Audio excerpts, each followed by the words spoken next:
record it. And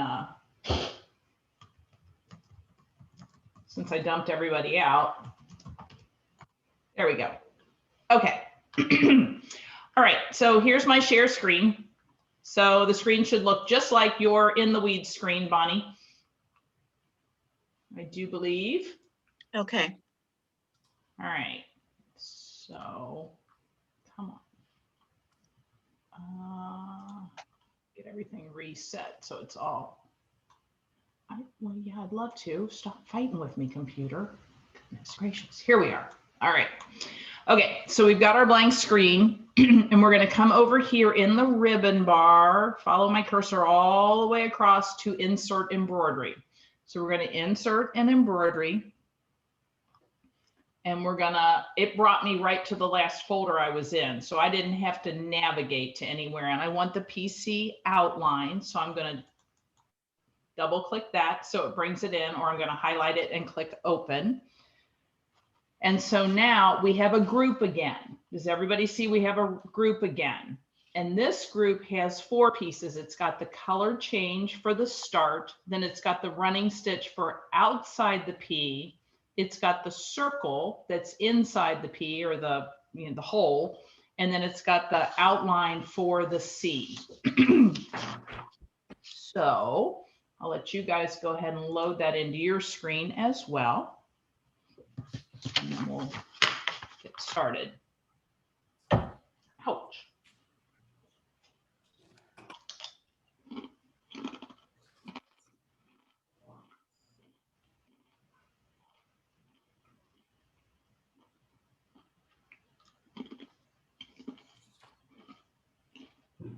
Everybody good? Find your outline? Good. Of course not. Sometimes we hide things from ourselves. Okay, so everybody should have PC in their window, orange boxes around it. We see in the film strip, we have a group of 4 items, color change, and then the 3 sets of running stitches. Okay, so now what we're going to do is we are going to click this drop down arrow that is under group, because we're going to break this thing apart a little bit. The reason we're going to do that is because we want the nap of the towel to come up through that center of that P. We don't want to knock that down too. So there's 3 objects over here and we need to be able to get at them. So we're going to ungroup. So I'm going to click the drop down and I'm going to say ungroup. So now it's no longer grouped. They are still highlighted right now, but it took that group away. So they're individual pieces. And we're going to take this object, because this one we're going to have to work with separately, the center of the hole. And we're going to change it to another color eventually. So I'm going to select object number 4, which is the C. And I'm going to right click on that and I'm going to insert a color change. So when I right click, I get that nice long list that shows up and I can do insert color change. When I do that, we get the thread window that we're very used to seeing, right? I'm going to choose a red just to make it something different. And I'm going to say, okay. So when I do an insert color change, notice it puts it after the object that I right clicked on. So everybody see that that went underneath. So I'm going to take object number 3, which is the hole, and down here at the bottom, I have some options for what will happen with my film strip. This says move to the back of design, just like our layout order, right? This says move backwards 1 step. This is move forwards. This is move to the front of the design. Display group content, so we could have shown what was in a group, or select the last visible. So we are going to, we've highlighted 3. And we're going to click move to the front of the design. So I'm going to click that. And the running stitch moved down, which seems a little counterintuitive, but remember what you see in order is the order it's going to stitch. So we said move the hole to the front of the design, be last, please. All right, so let's get that far.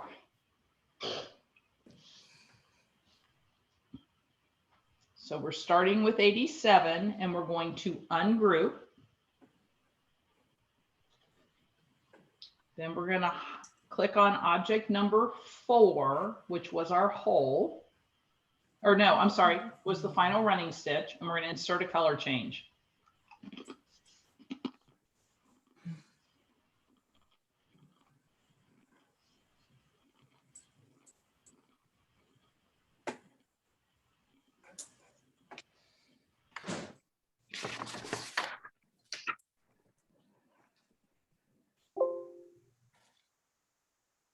So I think this whole process seems counterintuitive. When you click on that object and you say insert color change, you think it's going to go above it. It doesn't. It goes after it because it's like you've stitched and a color change.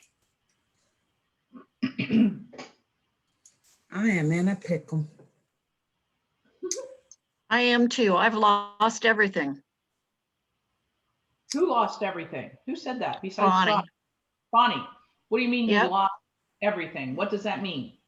Well, I went to my folder and it says dog and it's empty. Everything's gone. Okay, so you weren't able to bring the PC into your Create. Is that what you're telling me? Because you couldn't find it?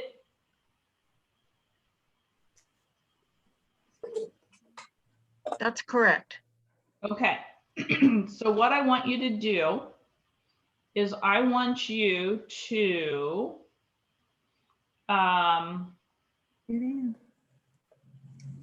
let's look in File Explorer and see if we can find it. So click on your File Explorer Okay. and then click on Documents down there under this PC. Oh, wait a And- minute. Yes. Okay, well, I've got the dog towel exported and the Okay. PC line outline. Okay, so it's not where you thought it was. So look at the white line that's just above that and it says this PC documents, then it probably says maybe something else or maybe not. You see where I am? No, it's the only bar, the bar across the top, it just says quick access. Oh. Okay. So you found this PC, but you don't know where it's living right now, Mhm. right? Okay.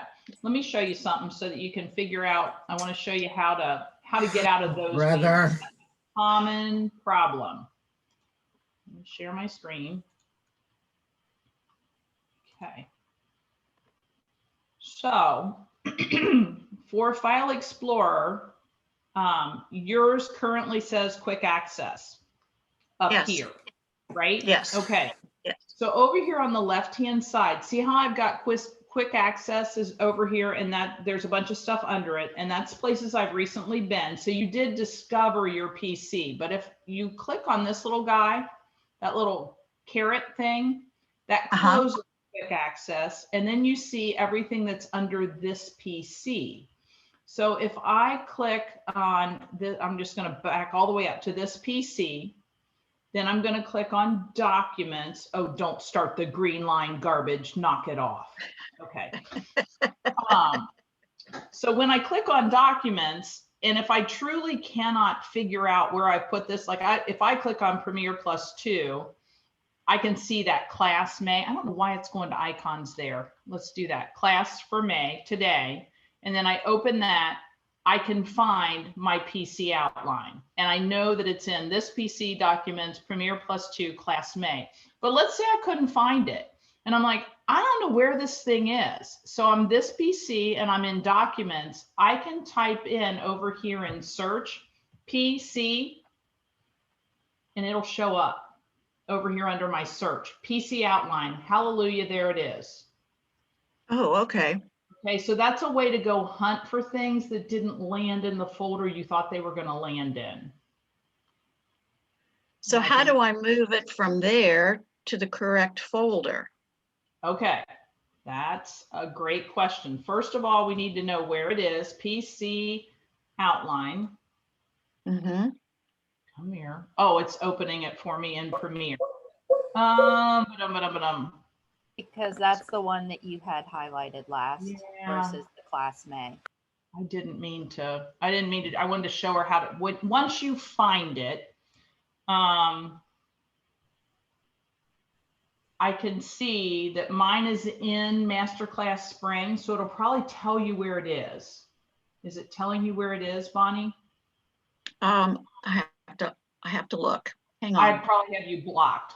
But if I know it's in Masterclass Spring, what I can then do is I can go ahead and go to that folder, so I can open up and I can go in here and then I can right click on it. I can cut it and I can then paste it in the folder I want it to go in. So I would be here and I would right click, control or cut, right click, there we go, cut. And then I would go to whatever folder I wanted it to be in and I would click paste. So if I were putting it in my Premiere Plus 2 folder without putting it in something else, I would just click paste and it would show up right there. Let me give you back your screen. All right. All right, Donna, you're shaking your head hard too. What's going on? Well,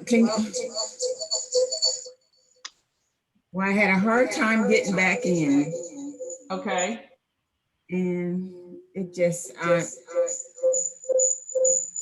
just hope we have it on video.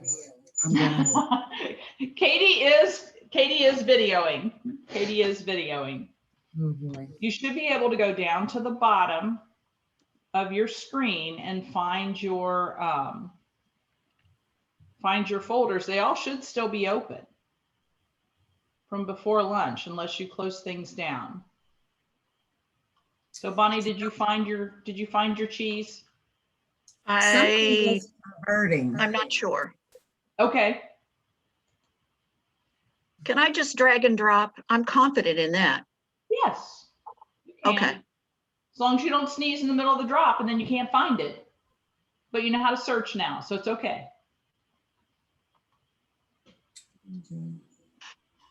You sound like Okay, so my Mac users all drag and drop. They don't ever cut and copy. They drag and drop. okay. I've got my stuff now. Awesome. Awesome. All 4 of them are in there. Oh, Lord. Now, where am I supposed to be starting? I have no idea. Libby, Yes. what is, wait a minute. Bonnie, I was being a smart aleck. Convert meeting recording. Where are we recording? No, it says on my screen, convert meeting recording. Convert meeting recording? That's what it says. I don't I know. don't know. That's a Zoom thing. Don't worry about it because Katie's recording it and I will send out the link. So don't get hung up on that. Okay. Okay, so Bonnie, let me show you where we are supposed to be now that you have found your stuff. Okay, So I'm in Create. right. And I just did a share screen again. So I'm going to back up, back up, back up. Yeah. Okay. So when you first come in, it looks like this. You've got group 1, 2, 3, 4. Okay. We're going to go to this group icon right here in the middle. We're going to hit the drop down and say ungroup. So now we have 4 objects in the film strip that are no longer grouped together. They're individual. I'm But going what to, did you do? What did you do to get, did you do insert embroidery to get the Oh. PC out? I forgot we had to go back that far. Yes, ma'am. Insert embroidery to bring it in. Yes. And then we're Okay. going to do ungroup. Then we're going to object number 4. And we're going to say we want, the words are insert color change when I right click, I believe. Insert color change. Think of it, in my mind, if I say add, it makes more sense to me than insert. Insert tells me it should go above it, and it doesn't. I'm adding it right here. Insert color change. And I'm picking red, and I'm saying okay, and it adds it after that stitch. Okay. And so then I want to make the inside of the P come to the front of the embroidery, because I want it to be a different color, because we're going to work with it separately. So down here under the film strip, move to front of design, in other words, top of design. If I click that, it moves that P's opening to after the red color change. So it would be the last thing to stitch out. Another way to Alright. think of it is the front of the design is the last thing stitched. Yes, that's correct. That is correct. And so now, while they're getting that situated, if you look at your design panel, you have two colors. You have blue to start. And if you hover your mouse over blue, you will see that that is the outline of the P and the outline of the C. And then if you hover over the red, you'll see that it is the hole in the P. Okay. Donna, you look like you're out in the jungle. You've got the grass behind you. I love it. I'm trying have to it. catch up. Okay. Jenny and Mary have joined forces. They're on one computer now. Hello. Okay. So is everybody good?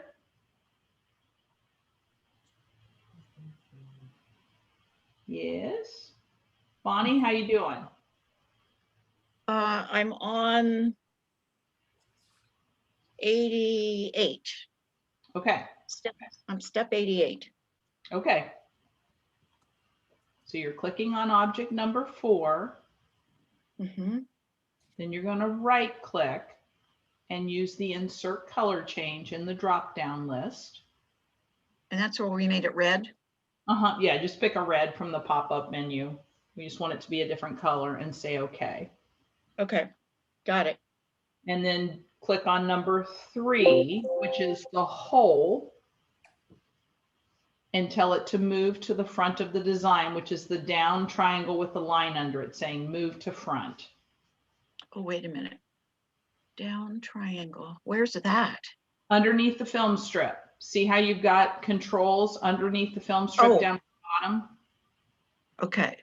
And number 92 shows you a picture of which icon you want to use. It's the one pointing down with the line under it saying go all the way to the front.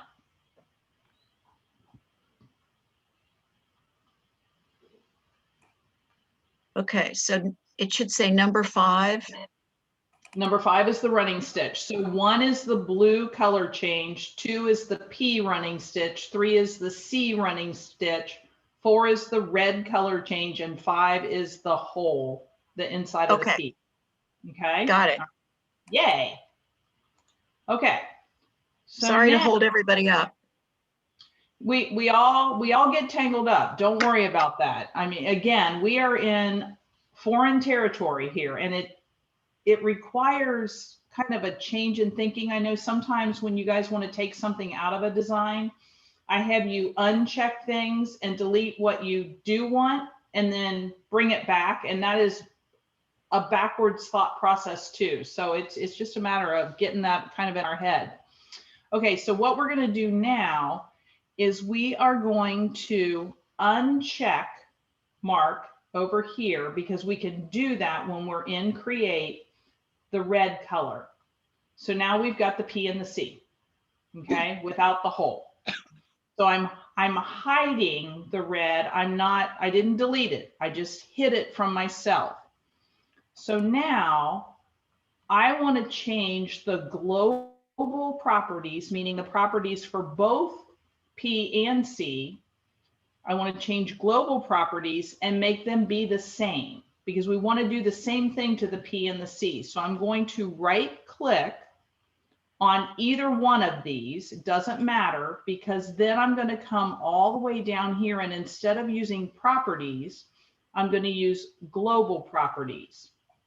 So when I do this, it's going to affect everything that is showing in the film strip right now.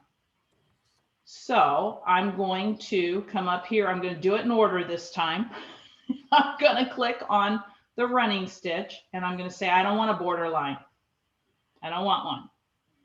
Then I'm going to come over here to my pattern fill, and I'm going to use that crosshatch again, because that works really well as a knockdown stitch. And I'm going to change some of my options. So I'm going to make this a 1 to make it nice and tight, my gap. I do want diamond, which was my default. I am leaving it at the 45-degree angle. I'm verifying that running stitch is what's chosen. This should all look familiar because it's exactly what we did under the dog. And the stitch length is 2.0. And I'm going to click OK. There's that crosshatch, just like we did for the dog. Okay. So I'm going to let you guys do that. The only thing we had to do differently was we had to use global properties so that we could do it. We could have done each one individually, but why? When you can do it with one set of clicks. So go ahead and start on number 93. And you're going to uncheck the red color over in the design panel.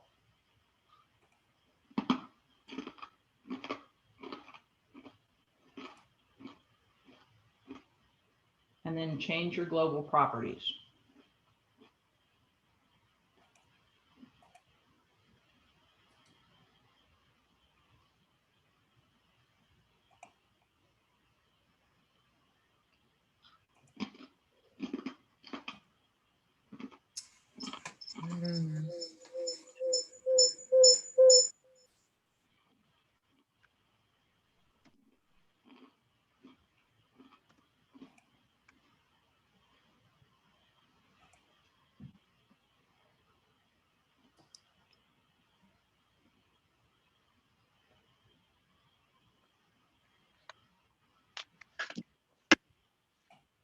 Can you tell you've moved out of Premiere 101 and you're now in the upper level classes?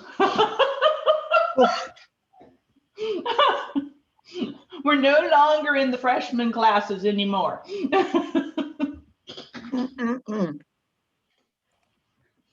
Okay, so does everybody have some crosshatch P's and C's? Absolutely. Yay. So now we want to add that hole back to the P because we want the nap to come up between there. So what we're going to do is we are going to put the check mark back in front of color number 2. And we can see that that is now showing up in our stitches.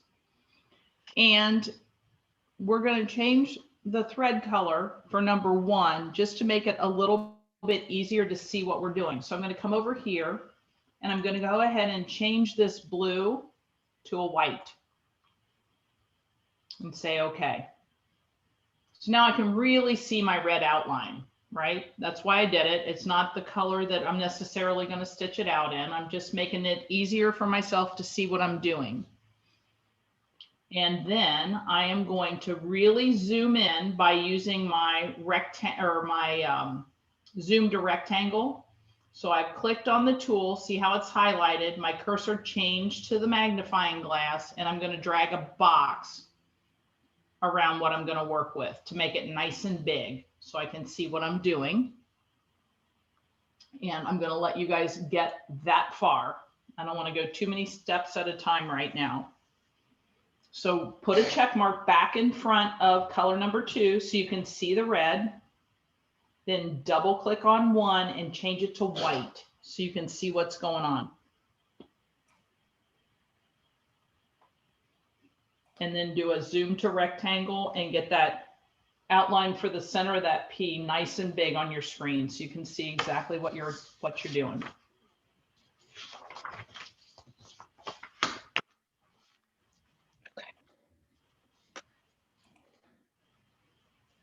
Okay, we good? Almost getting there? Yep. Cool.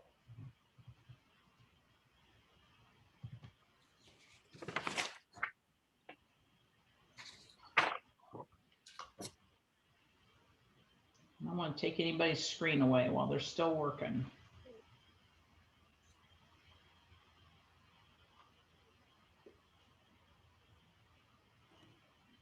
Susan, did you get yours or are you still working on it?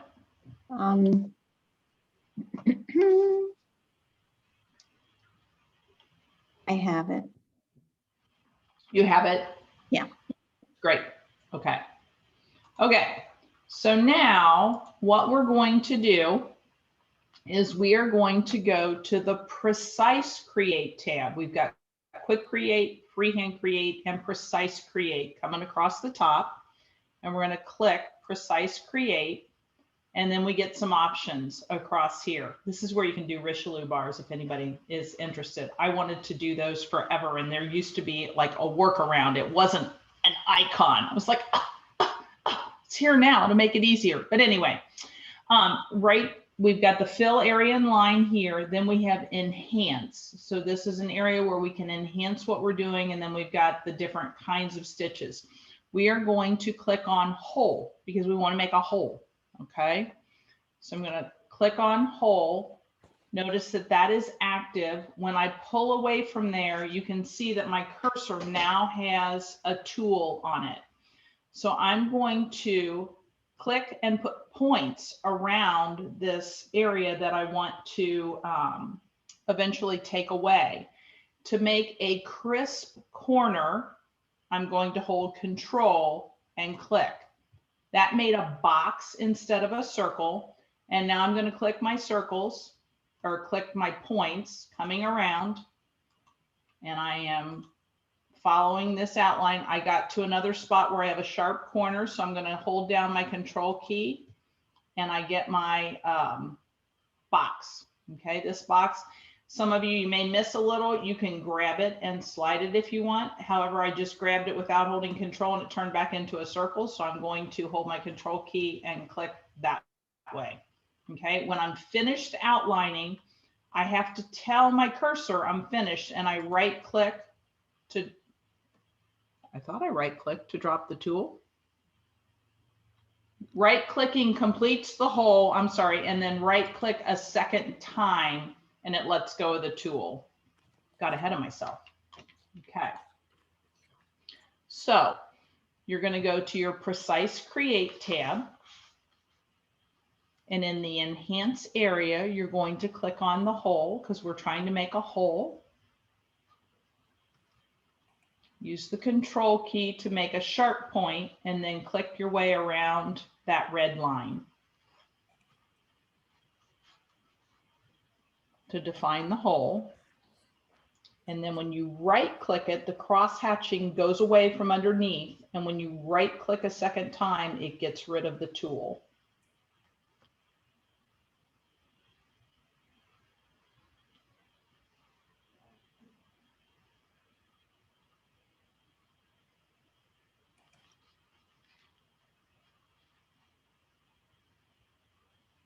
Work.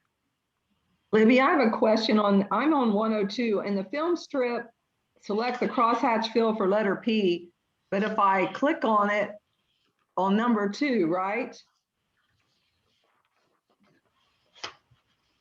Select the crosshatch fill for the letter P. Yeah, what's your question? I'm sorry. When you click on I drew my box around the red outline or whatever, and then it says in the film strip, select the crosshatch fill for the letter P, but like if I go up to number 2, which is the letter P, it won't. I'm still on running stitch on number 5. That's fine. That's fine. So it doesn't do anything when I click on number 2? No, it just Okay. selects it for you so that you can do this next step. Okay. It's not doing anything. That's why I'm like, what? It just, what you've done is you've chosen the P to work with. And then we're going to create a hole in the P is what's happening. So that's why we had to choose number 2 in the film strip before we went to the Precise Create tab, which is number 103. Okay, and I should be on the flower icon or the scissor icon? Flower. Flower, okay. Libby, every time I outline the hole Yeah. and then I go to right click, it doesn't do anything. It didn't take the crosshatch away? No. Do I have to right click while I'm in the middle of the hole? You shouldn't, I don't think. Let me check. Okay, so there's my red line. I'm gonna click on hole and I'm gonna click my way around it.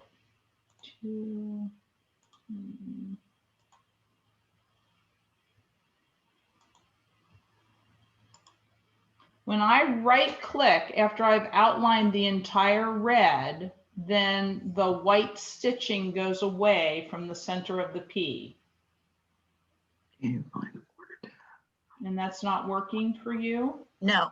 Do I have to, on the film strip, do I have to go down to where it says number 5 running stitch? No, you should be on crosshatch fill. Okay, that's where I am. You're on crosshatch fill, not number 5, right? Correct. Hmm. And I made the hole and I outlined it. Okay. I'm going to And share. every time, What does it every do? time, it goes back to a red solid line. Okay, let me share screen and let me do it and see, just make sure that you're not seeing something that maybe, well, anyway, let's just look at it. So cross, and Jerry, you too. Yeah, I'm stuck in the same spot. Okay, I thought I sounded like it. 102 didn't do anything for me either, so I just skipped it. Okay. We have successfully changed our letters to white with crosshatch fill, correct? Correct. Everybody who was stuck, Jerry, Bonnie? Yes. Yes. Okay. So I don't, so when we first got to this step, I'm just going to back up. Undo it back, yeah, and then I'm rechange. going to say, I put that back. Wait a minute. Let me back up. Just click undo.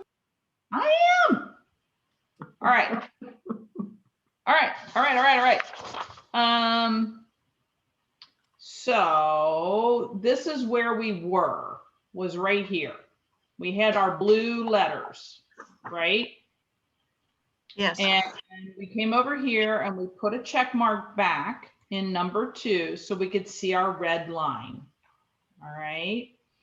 Then we changed our cross hatching by double clicking to white so that we can see our red line easier. Okay. All right. So then I've already zoomed. I took my zoom and I zoomed to rectangle. I can do that again and I can get that even closer so I can see it. Didn't really make much difference. And then I have to right click to drop that tool. I had to drop the zoom to rectangle tool. Okay, the film strip crosshatch fill is already selected for the P, for me, number 2, which is what 102 tells us to do. So imagine it wants us to get back on number 2, just in case somebody's clicked somewhere else. Because if I accidentally come over here and I click on that, then I'm on number 3 and that won't work. So I do need to have number 2 highlighted in the film strip before I do my next step. Okay, so now I'm on 103 and we were on a different tab, probably on home, I guess. We were over here and I need to go to Precise Create. All right, so now I've got lots of options in the ribbon bar. I've got color change. I've got some alignment stitch kind of stuff. I've got my pattern fill, my satin line. I'm coming over here to whole, and I click on whole. So then I have a tool attached to my cursor. Okay, is this looking familiar so far, Bonnie? Yes. Okay. All right, so whole is highlighted, indicating it's active. I've got the circle on my cursor. I'm holding down my control key and I'm clicking at the beginning of the top of the D. Then I'm going to come around clockwise and put some points on this D. So I'm just clicking to make those. And my last point is right here. I'm holding control and I clicked. Okay, so then I have a lasso all the way around my D. I have a It looks like question. a D. Yeah. When I do my second dot, it's a square and then it keeps connecting to the original circle. Okay. Holding down the control key will place all squares. So control is only for the first one and this Okay. last one. Okay. Okay. The picture on page 7 does show 2 more dots on that straight line. Oh, okay. We can do that. It doesn't matter. There we go. Put more Can we get dots. our screens back and then we can do this? Yes, yes, ma'am. Yes, ma'am. Let me do these two next. Oh, so I've got my points around, right? I'm still holding on to the tool right now. Notice that there's crosshatch fill in the center here. When I right click one time, I'm going to right click right now. The crosshatch went away from the center of the P, but I still have the tool. See the circle? I'm going to Yes. right click again to drop the tool. That put the points back around the P when I did that. So let me get back the screens.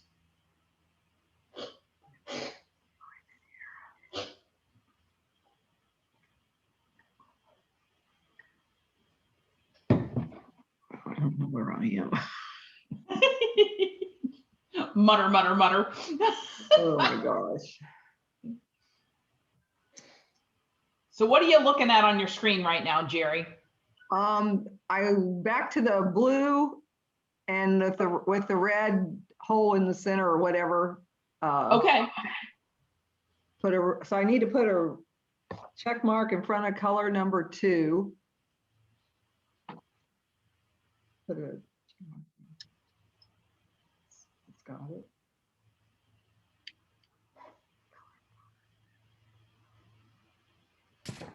Done that, change it to white. Changing color number 1 to white. That's correct. Mhm. Where do I keep?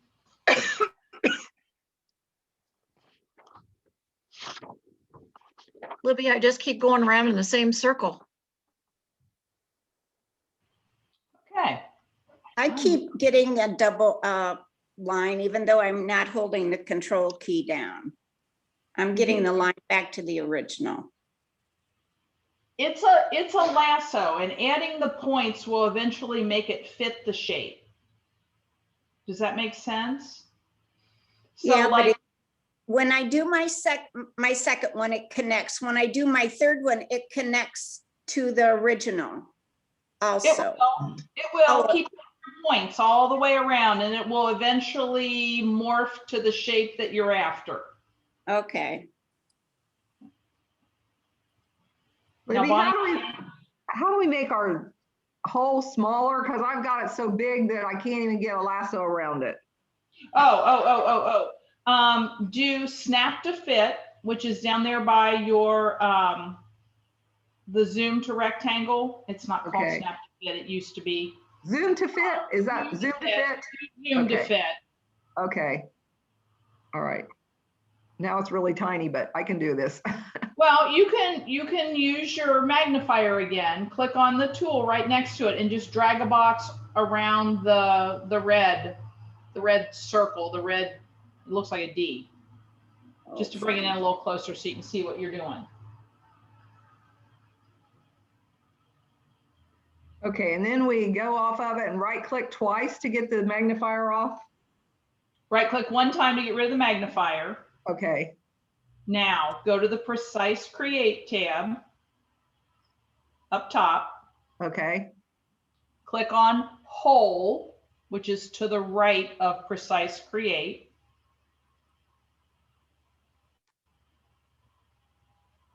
okay.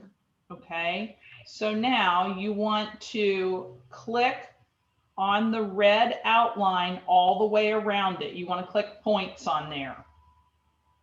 So if you start up at the tippy top of it where you've got your straight line and the curve starts, hold down Control and put a point there by left clicking. Let go of Control and then put points around the curve. Okay, you hold Control and click at the same time. A left click right up there at the top. Mine's you get a not staying. Yeah, I've got a square, but it's not like staying there. Okay, let go of Control. And now click, look at page 7. Look at where they've got their points clicked. You want to just left click your way around that red outline. I can't get the box to stay on the corner there. I push Control and I have this box and I click. And it's supposed to stay there, but it's not staying Hey, there. Jerry, Yes. what I figured was I was having troubles because remember I said I skipped 102 because it allowed me to do the other things. Is your, on your film strip, what is highlighted? 4 and 5, I guess, or 4. All right, so go back to right before you changed the color because that is when you need to change it. At least for me, that's when I needed to change it. So go back, go undo. Till you have everything blue. Okay, everything's blue again. Okay, now click on your number 2 on the film strip. 2 on the film strip. Okay. Is your Everything's number 2 blue highlighted and- now? The red is the blue, it's blue. I don't have the white. I thought I changed everything to white. Well, Okay, you but in undid. your- You undid. So you do have to double click on your blue and change it to white. Okay. But is your number 2 highlighted in the film strip now? No, it's still on number 5 running stitch. Okay, so are your P and C still blue with the red line? B and C. No, they're not. They're white. Okay, unclick again or undo. Click your undo button. Okay. Now is your P and your C blue? Crosshatch. Yes. All right, Yes. now click on the number 2 in your film strip. Okay, now it's working. Now I do the Okay, color change. Now color change back to white. For some reason, mine wouldn't let me do it after I did the color change. I don't know why. Okay, I'm with you now. Yay! Now go through your steps and it should, when you right click to release your hole tool, then your P should have the hole in it. Let me Okay. see. Bonnie, where are you? I got it, and what I had to do was I was on 3 in the film strip, and I had to move to 2 in the film strip, Yep. and then it worked. Yep. We're working on the P, so we have to have the P selected. Joan, what have you got going on? I can't get it to clear the hole. I can get Okay. I can get it to color, I can get it to go around. Okay, so let me do the P again. What You is want me- highlighted in the film strip? My hole. No. Number 2, the P needs to be highlighted in the film strip. Okay, Try that. See if that doesn't make it all better. no, we could, Is it not? You can't click on number 2, can you? I Done. can't. I have Yep. to let go of my tool first. Okay, now. There you go. And I lost something. Oh, I lost my color change. So let me see if I can get my color change No, back. don't color change yet. Don't color change yet. If you're at the blue crosshatch, now click on your number 2 in the film strip. And Okay. then do your color change. Now, Ready? is your number 2 highlighted in blue in your film strip? Yes. Okay, now color change on the right side under design panel, color change your number 1 to a white. Okay. Now see- now redo your whole. Did you put a check mark back on the red so that you can see the hole? I have both my red and my white. Okay. And there's check marks in front of both of them in the design Correct. panel. Okay, Correct. cool. Okay, now now draw.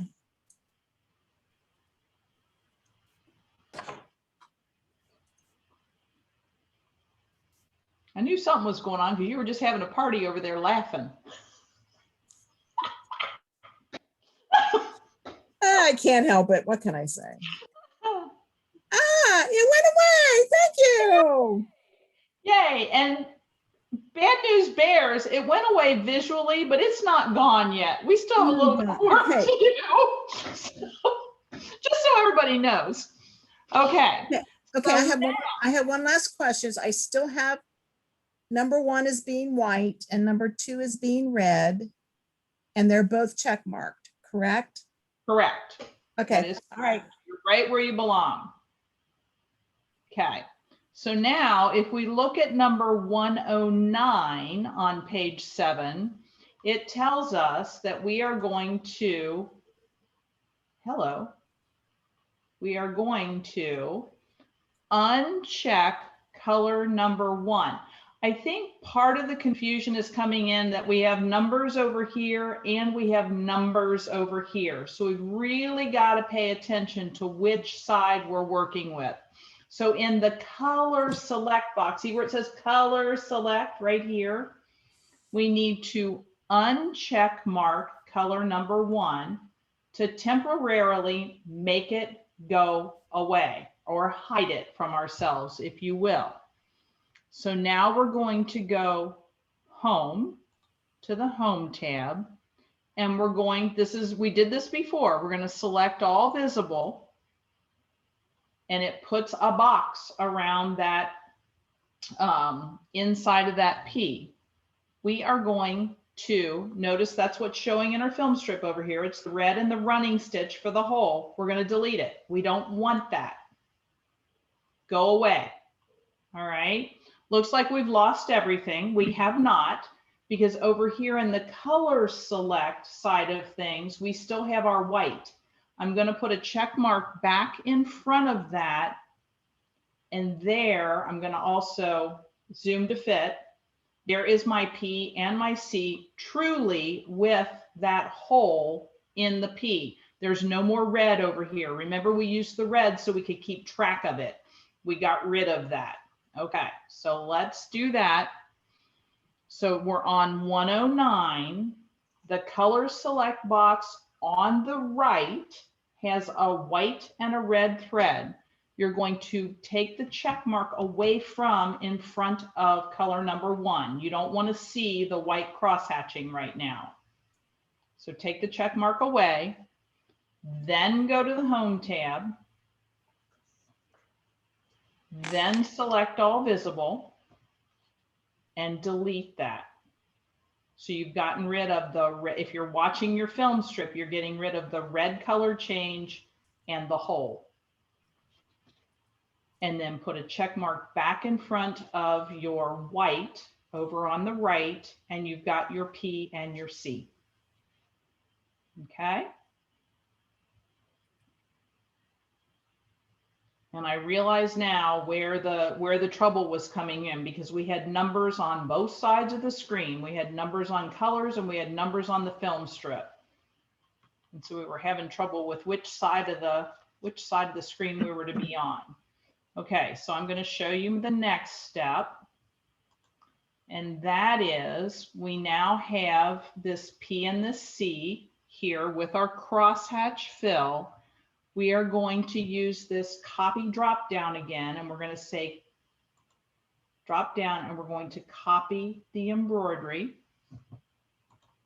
So I'm copying the embroidery. And again, it does not show up in the clipboard when we do that from Create, but you do see attached to my cursor, I'm hanging on to something. See the little box hanging on to my cursor? I'm going to go back to Premiere Plus. I've still got everything open. I'm going to my green letters, my P and my C, and I'm going to click paste. And it just put my crosshatch over top of my green letters. And then we're going to go to layout order. I'm going one extra step than I would normally. And I'm going to say, move that to the back, put the crosshatch in first.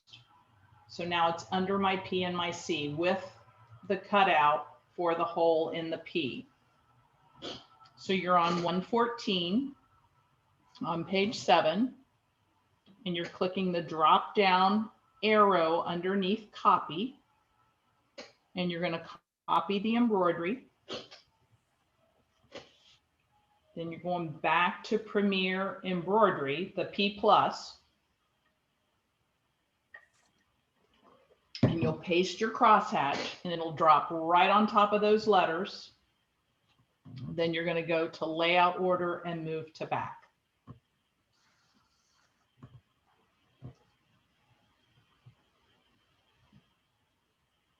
So then you'll see your crosshatch stitching peeking out from underneath your letters instead of covering them over. And where is layout order again, please? It is kind of under the help tab as far as finding it with your eyes. It's over next to change who, kind of on the right hand side of the ribbon bar. Oh, got it. Okay. And move to back. Yep. So think of, I'm very much of a mnemonics person to remember things, and that was not demonic, so don't go there. Mnemonics, back is bottom. Bottom of the embroidery, back, bottom, okay? I didn't even get a laugh. I have worked you guys hard. Sitting on our bottoms. Okay, so now you need to export this embroidery. And when you do that, you have to be very careful not to remove overlap, because you want those underlay stitches to stay underneath that, that piece. So go to your export and take the check mark out of remove overlap and then export it to your machine's format. Into the file folder for your class today. You'll notice that the file name becomes PC Satin Columns Exported, or whatever you had named that file. And then you'll be ready to stitch that one out too. Although you'll want to do your own initials, most likely, not P and C. And I would have done my own, but I don't have a hole in LV or T. So I was like, that doesn't show anything.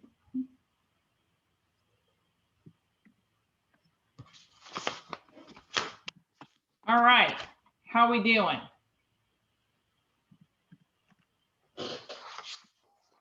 Hey, Libby, quick Yes. question. And this is, it's not sort of with the software and everything, but I know why we're doing this, to sort of on the towel to keep it down. Now on towels, I was always, you know, I've been taught recently to use the Badge Master to sort of keep that down. So would you not have to use the Badge Master if you're doing it this way, or would you still use that? I'm not familiar with Badge Master, although I used to use what was called Dry Lock, which is probably a similar product. It's almost like a plastic. Yeah, it's a real clear thing. It's a wash away, but just to sort of keep. Oh, it is a wash away. Okay. Yeah. Okay. The second set of instructions that I sent you actually have some tips for embroidering the design. And she actually recommends that, well, first of all, you never ever use tearaway on a towel because it's scratchy and nasty and that sort of thing. So you're going to use a wash away stabilizer for underneath. Okay, so the wash away stabilizer is going to go first. Now I have found, especially because I've been doing these little hooded towels for infants and toddlers, and the hooded towel instructions tell us to use a water soluble, and it's the film kind. I don't use Aqua Magic. I use like the film type over the top so that you don't accidentally mush your some of your terry on top of what you're doing. I don't think that would happen with this because you're taking it out to the edges a little bit, or out past the edges, but I'm actually using a water soluble. I had this. I don't think we have something at the store. I think ours is in Spira, but this is Sulky's. Okay. Good golly, there's my camera. Sulky, and it's just a clear film that I put over top so that I'm embroidering through this, and then this washes away as well. Now she suggests. What do you use underneath? Aqua Magic, Aqua Melt.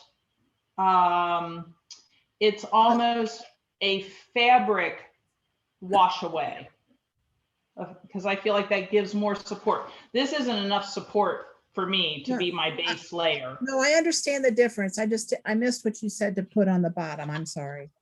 And then she actually says to use a low heat thermal film that stays in there. What do you got, Jenny? What are you showing us? There's Aqua Mesh Wash Away Embroidery Stabilizer that's an OESD brand. Okay. That would go Right. underneath. Yeah. And here, whoa, things And are then falling apart. I have a Florian. I just grabbed a couple. Then the Floriani Heat and Gone toppings. You don't want to use the Badge Magic because that's quite a bit thicker and quite a bit gluier or starchier than a topping would be. Here, let me pull this out.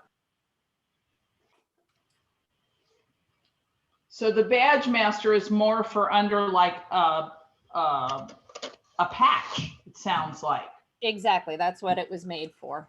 Okay. That makes Also, I watched the OESD freestanding lace thing, and they say use the Badge Magic for those because it leaves a little more starch in Starch the in it. product as you wash it out.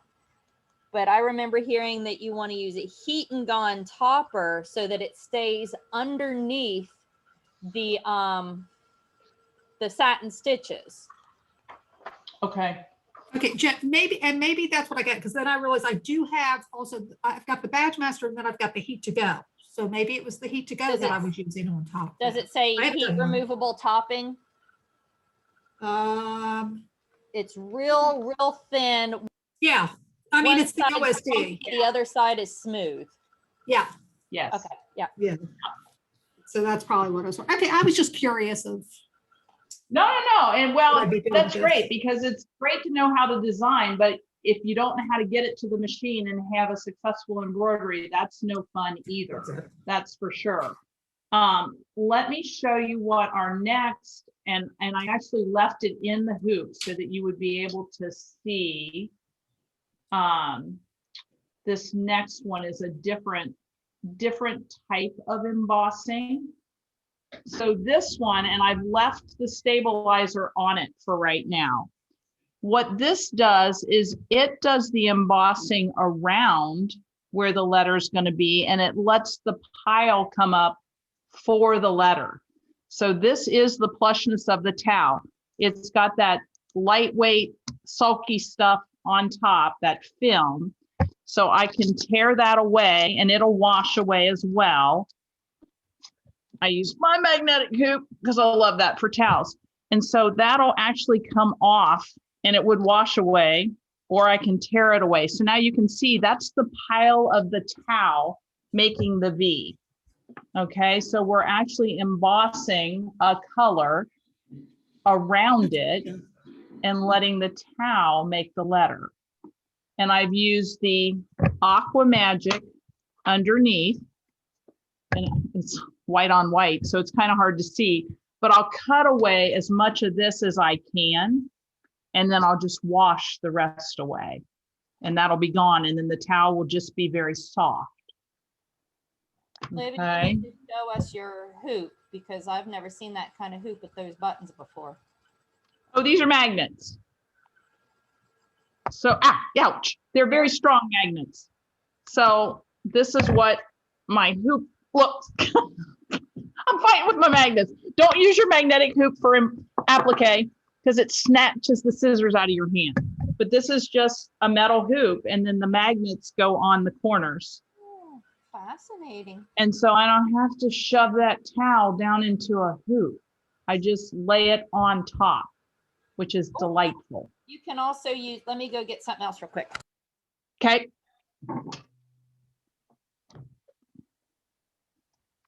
Okay, so Libby, now did yours come with the, because like my magnetic hoop has, just the square that goes on top of it. Okay. Did yours come with those, or can you just use other magnets on the, like refrigerator magnets? Mine came with that. So this is Okay. What are you sewing? You've got a baby lock? Baby lock, yeah. So are you using the dime magnetic hoop? Or is it a baby lock hoop? Well, I don't know. It was the one that I used for Christine's class. Okay. Okay. Yeah, they're all made just a little bit differently. And I know FOF owners have to be careful because if you get two magnetic hoops, then you've got 8 magnets. And you think, ooh, if 4 magnets are good, 8 are better. They're not. They make it too heavy. So you should only use 4 on the small hoop because the embroidery arm has to move that extra weight. Which, people were not realizing at first, like, let me put a lot of magnets on there. And then it wasn't. That it doesn't move. Yeah. It didn't move well. What you got, Jenny? What else did you find for us? Right now I have the OESD brand. This is a tearaway stable stick, but they have a wash away stable stick too. So it's got, so if you have to hoop, you can hoop just the stabilizer and then you score it and peel away the paper, the sticker backing basically. So then you can stick your towel to the wash away stabilizer instead of trying to hoop the towel and getting hoop burn on it. Also, it works really good for really soft blankets because I've embroidered a few blankets using this kind of thing. The other thing that you can do if you don't want to hoop burn, that's a great term. If you don't want to mush your the pile of your towel or your blanket or whatever, you can just hoop your stabilizer, even if you don't have the sticky kind, and you can run a fix around it, which is a basting stitch, and just you lay your towel on top of it and then do a basting stitch to hold your towel in place, lay it on top of the whole hoop. Don't put it under that internal hoop.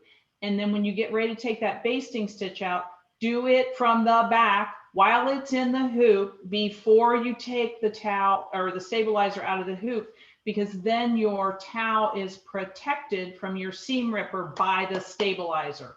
If you try to take it out from the top, you end up snagging your towel and having little pulls in it. So you turn it over while it's in the hoop and take that basting stitch out before you ever take it out of the hoop. Or if you're very, very careful, you can use straight pins on the outside of the embroiderable area. That's true. That's true. Libby, is your was your hoop a FOF hoop or is it a different brand? The one you use? I know, I'm probably not supposed to ask that. It's just like a FOF hoop. Does that help? I have a Viking, but the parent company is FOF. Exactly. So it should be, the FOF hoop is pretty much the same, isn't it, Joan? You've got the FOF magnetic hoop, right? Okay. So yeah, if you're sewing with a FOF, it'll look just like what I had. And you Mine can looks order just- those in from Quilt Beginnings. Yeah. Yes, Yeah. They're awesome.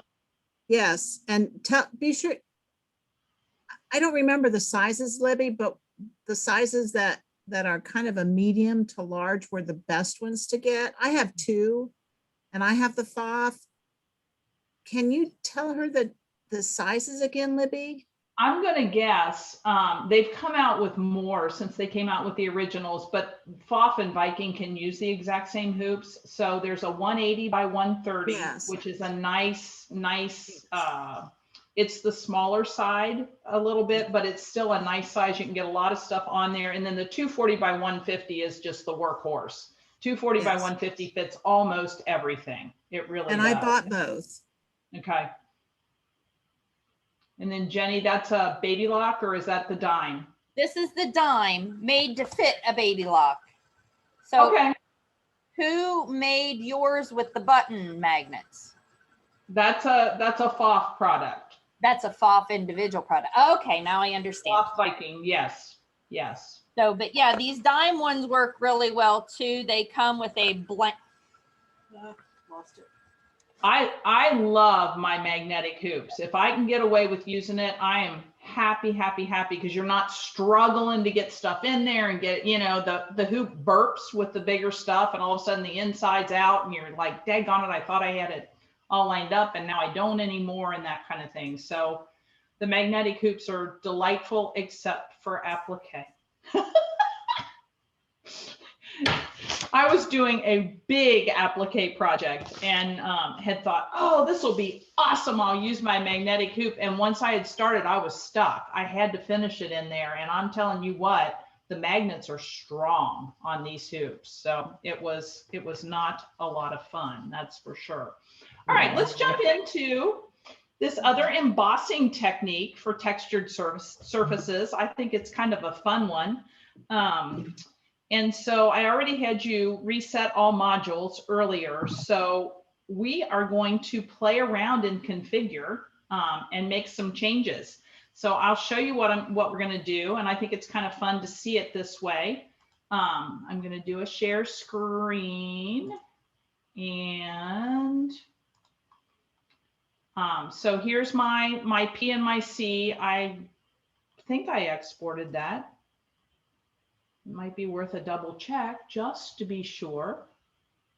Although, go back into my class may. Yeah. Yes, there it is. There's my exported one. I just wanted to verify. So I am going to do a zoom to fit down here, which is right next to the magnifying glass. And I'm going to delete that. And then I'm going to select all and I'm going to delete it because it only deleted the second piece of it because I hadn't combined it. So I've got a clean screen. So now I'm going to go to Configure, which are my tools. And I'm going to change some things because I'm going to be working on a towel. So I'm going to go to my Appearance tab in Configure. Oh, it's going to make me shut this anyway. I didn't think about that. And I'm going to set my background color to a different blue. I'm just going to pick a kind of a lighter blue. That's not really lighter, but a different blue just for the heck of it. And I'm going to set my texture to terry cloth. So I'm going to click on texture and I'm going to switch to terry cloth. Did you know you had all of these different backgrounds you could put? Probably not. So if you're working on an Aida cloth, which is a cross stitch cloth, you can change to your background being Aida. You can change to canvas. You can change to fleece, knit, sheer, silk, terry cloth, and woven. Woven is what we're usually on. That's the default. I'm going to say terry cloth, and I'm going to say OK. There we are. So I have a terry cloth background now. See how there's some nubbly, textury stuff to it? That is really an intense blue. Whew! I wanted it to be something different than what I had, but that's obnoxious. Let me go back in here. That's just kind of a lot. Let's go just a little softer and say OK. There we go. You can still see the nubs on there. OK. All right. Then I'm going to go to Create. And I've already got a Create open, so I'm going to close that one and get rid of it. Sorry. Here we go. I'm going to go the quick link to Create down here in the bottom, which is my flower. And I'm going to start a design with no picture. So I'm going to start with no picture. And I'm going to say next. I am going to use the draw window, which is the default. And I'm going to say next. And I am going to change my hoop size. So I'm going to change hoop. I'm going to enter the hoop size and I'm going to put 260 by 100. by 100. So a long, narrow hoop on sideways, and I'm going to say finish. And I was like, whoa, whoa, whoa, whoa, whoa. That's not the hoop I just asked for. All right, so back to you. So go into configure and change your appearance. So configure appearance tab.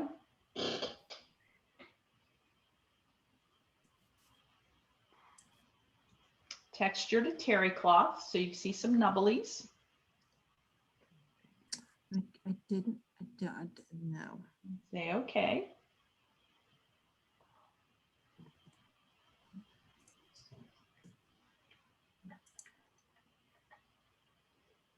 You can choose any color you want.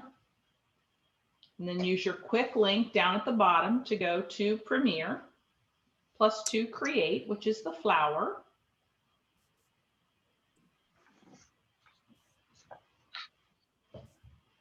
And start a design with no picture.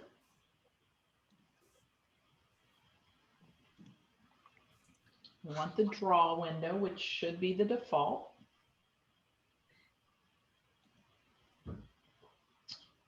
And then make that long, narrow hoop, 260 by 100.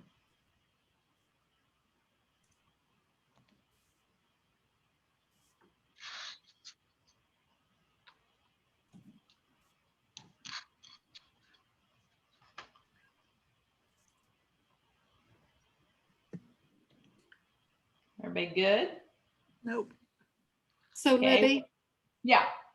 since this, I mean, because it's a sort of a weird hoop size. So from reading the comment in the red, we're doing this hoop size not because it's our exact hoop size, but this is the size that we want the design. So we're using it as a visual there. That's Is that correct. correct? That Okay. is correct. That is very correct. Yeah, I've been known to make a 1000 by 200 hoop because when I do a table runner for my big dining room table, I want the software to do the work of placing the designs. So I go ahead and make the hoop the size I want the table runner to be, get my stuff all placed, let Encore do its thing and all that sort of thing. And then I run it through the split hoop and I set it up so I can hoop it multiple times, but the software's done all the work in the layout because I've made the hoop the size of the project initially.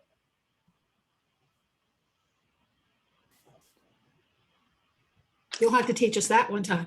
You like that one? I can do that. Yes. I can Yeah, do that. I think that would be cool because yeah, I haven't done anything with splitting it and I'd love to learn. Oh yeah, the split hoop is really it's a really nice feature because it will you can walk through that and you can set the tolerances so that it doesn't hit like right smack in the middle of a design. Matter of fact, while everybody's finished, I think I've got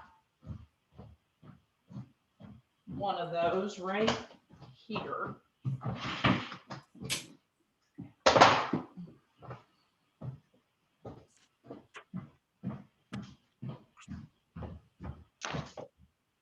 Ooh.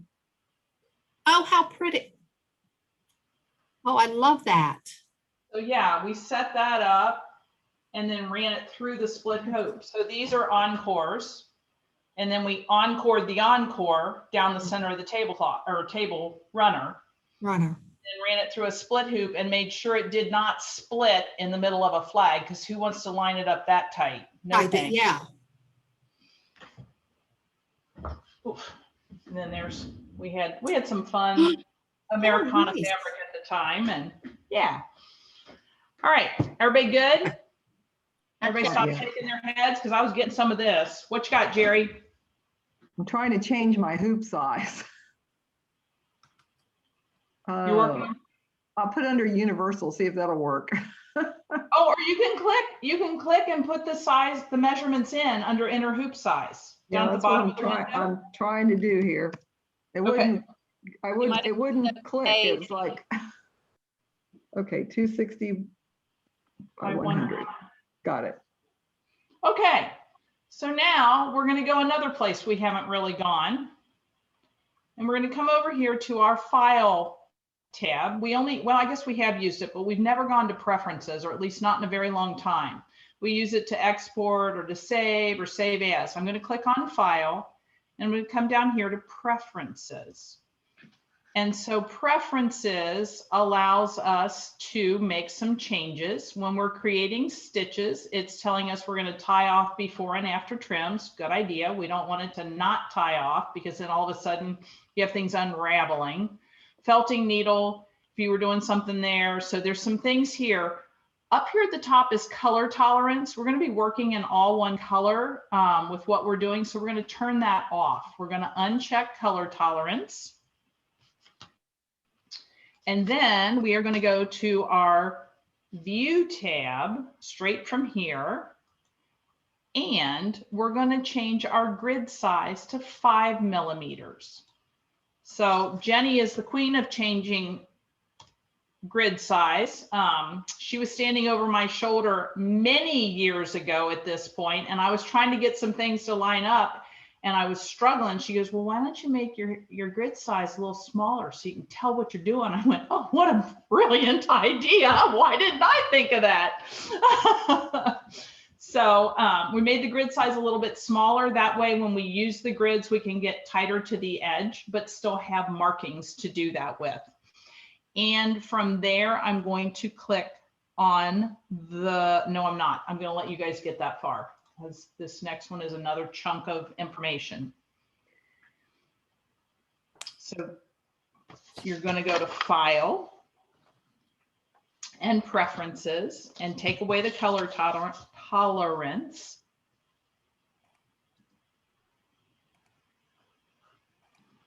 And then you're going to go to the View tab and change your grid to 5 millimeters. We were in the View tab earlier today because that's where we did our get length. So it's always good to revisit tabs, especially when they're new, so you can kind of learn where things are. Okay. All right. So now we're headed to the Draw tab, which is right up next to View. So I'm going to go to the Draw tab.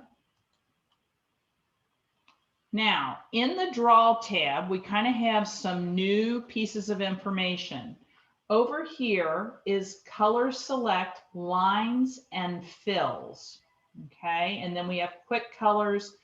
We have Lines and Fills down here. And here's our Create area in the Draw window.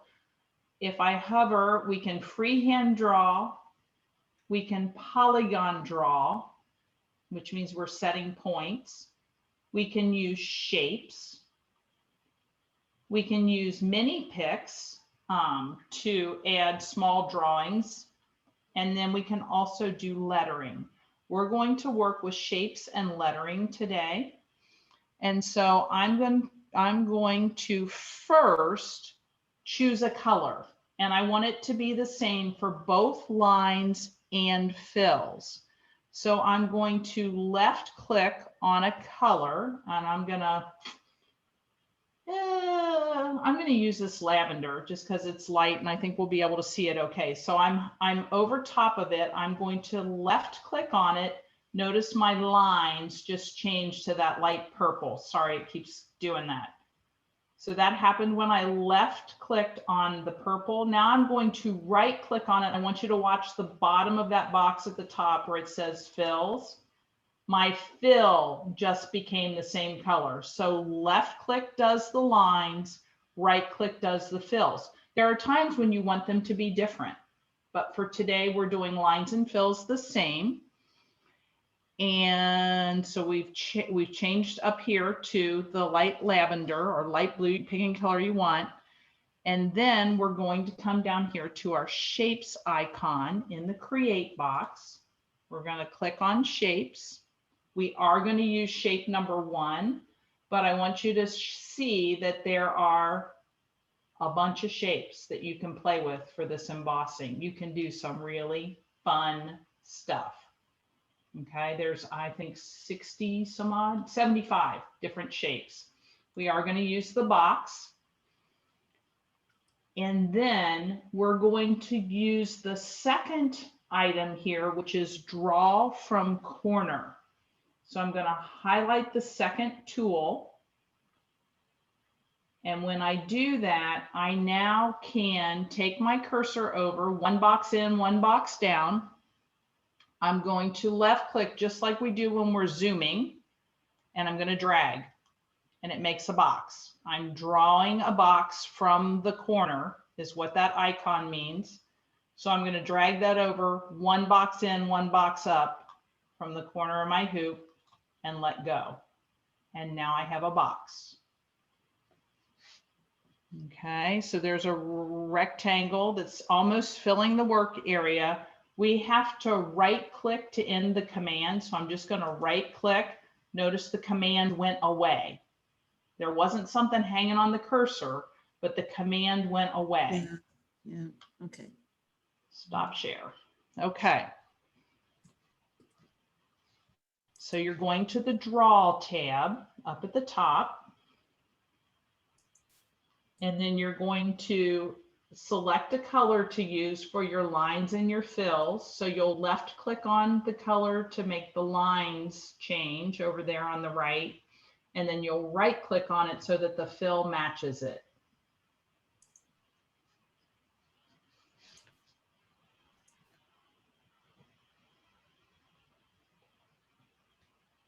Once you get your colors changed,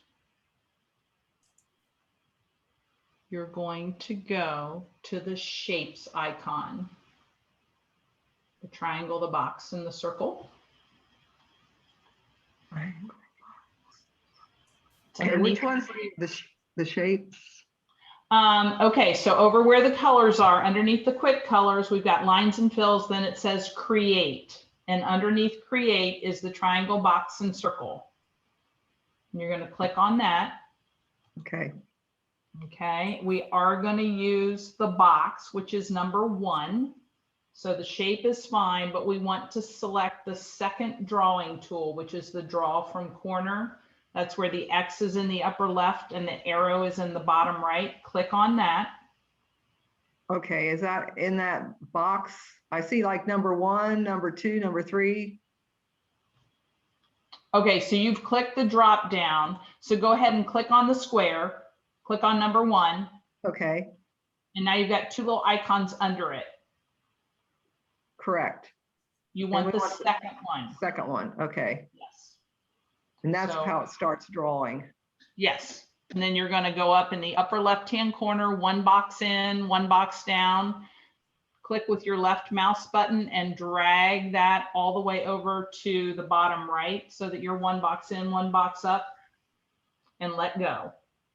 And you'll have a filled rectangle, whatever color you chose. Yeah, repeat that again, going from the top of the, Okay, so once you've highlighted the bottom tool underneath the box, you're going to go to the upper left-hand corner of the workspace and start one box in from the edge. You see your little blue like square there at the half square at the edge. Hold down the left mouse button just like you're doing a zoom sort of thing and drag that all the way over to the bottom right to get a nice big rectangle on the screen.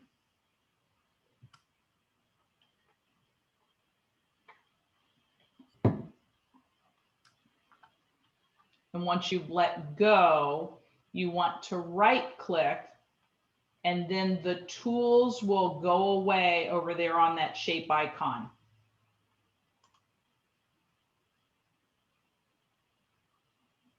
Can you show your screen? Yep, sure can.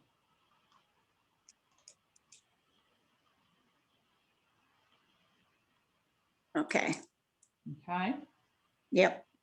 So the tool, like if I click on this shape thing again, the tools are here. When I right click, they go away. Okay. You don't see, a lot of times when we're using a tool, it hangs on the cursor. This one doesn't hang on the cursor, but you can tell because it's opened up over here. Okay. I have a question, Libby. Yes. The box that you just drew, should it be within the blue parameters of the little boxes on the four corners? Or Yes. I drew Yes, you have to stay inside of there because that's the workspace. Just like in a regular embroidery, we have to stay inside there.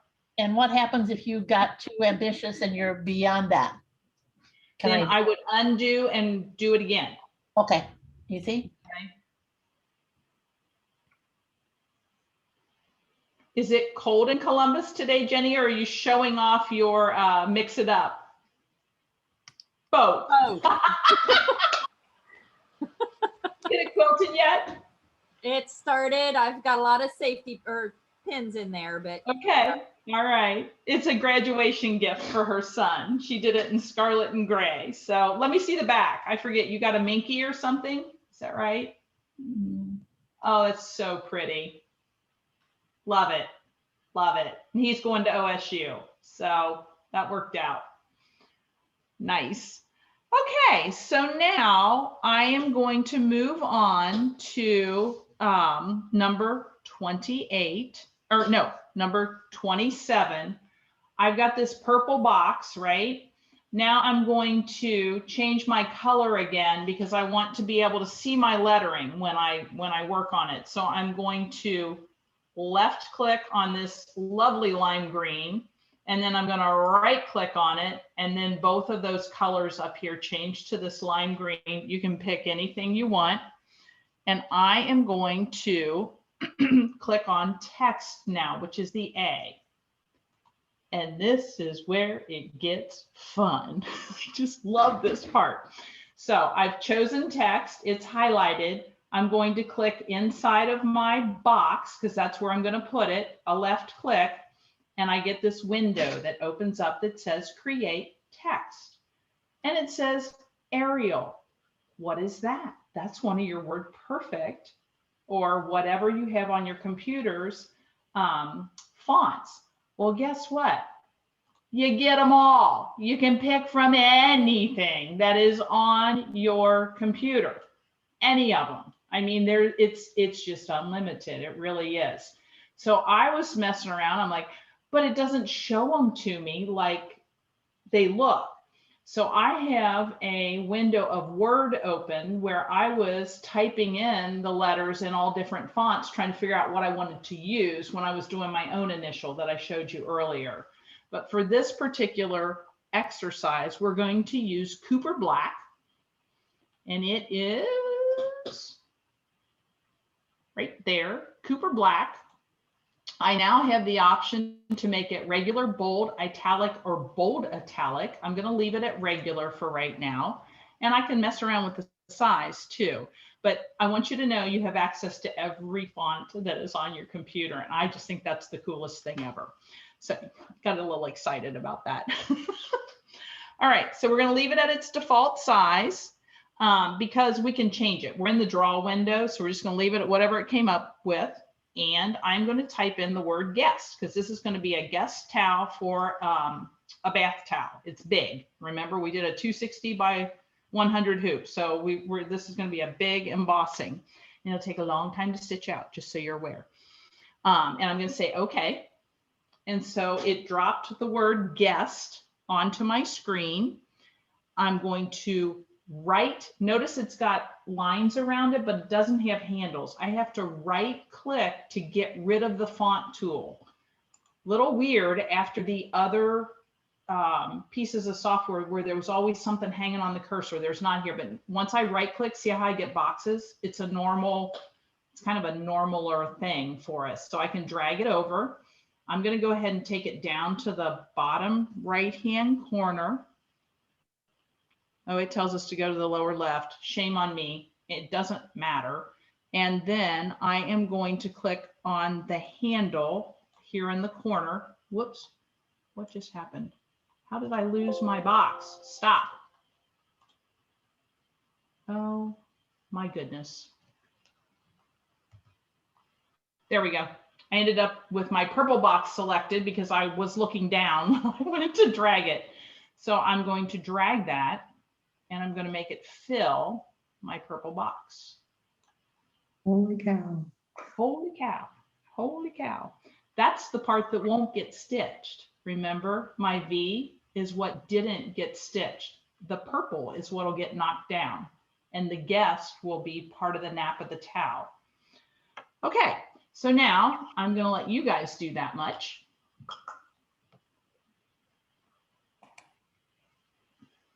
Libby, I'm a little lost. You're a What little number off. what number should we be starting on? You have the rectangle in the middle of your hoop, right? Just to verify. Yes.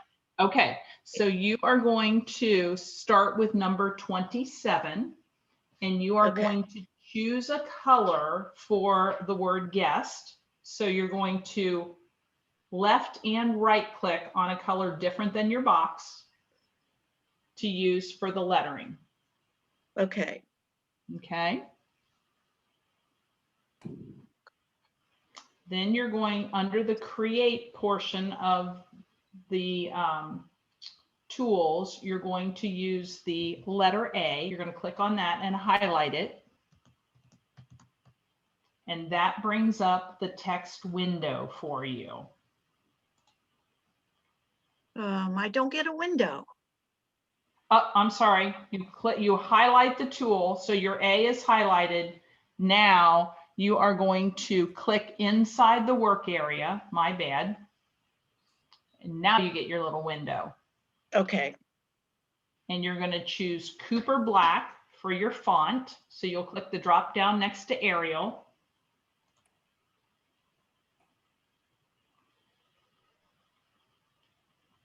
And Oh, then I don't in the, have that. I don't either. oh, we've all got different fonts on our Yes, computer. we do. Ah, choose a font that you think you might enjoy. Any suggestions? Because I have no idea what this stuff looks like. Yeah, let's do it. Do you have Times New Roman? No, Yes, No. I do. I do too. Amazing. There you go. That one's pretty standard. That's kind of why I picked it. Okay. Well, we knew you would know. So yeah, use Times New Roman and then jump into your white box and type in the word guest.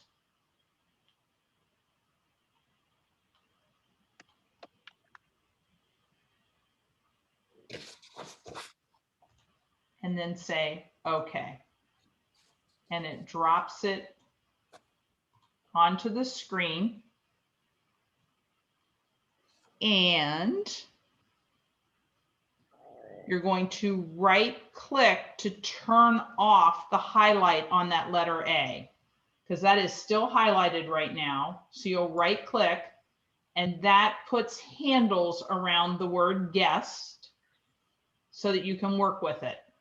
Okay. Then drag your guest either to the upper left corner or the bottom right corner, the whole word, and then grab a corner of it and drag it big to fill the rectangle.